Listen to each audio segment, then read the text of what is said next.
હઠોજ ગામમાંથી બાતમીના આધારે ગાંજાનું વેચાણ કરનારને ઝડપી પાડતી સ્થાનિક પોલીસ। રાજ્યમાં નશીલા પદાર્થોનું વેચાણ કરવા પર પ્રતિબંધ હોવા છતાં પણ એનું ગેરકાયદેસર રીતે ચોરીહુપી વેચાણ થઈ રહ્યું છે અને આવી રીતે વેચાણ કરનાર કેટલાય આરોપીઓને પોલીસ દ્વારા ઝડપી પાડવામાં આવ્યાના અનેક બનાવો બનવા પામ્યા છે।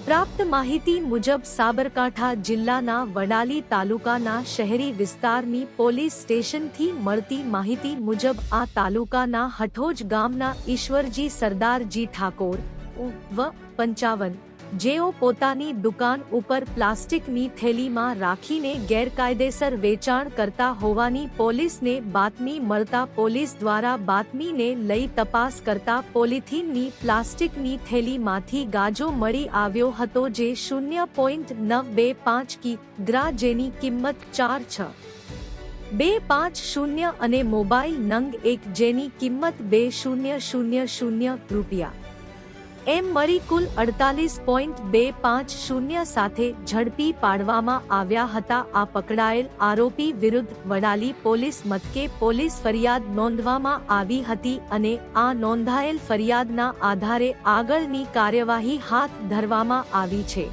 રિપોર્ટર જનક જાદવ, સાબરકાંઠા।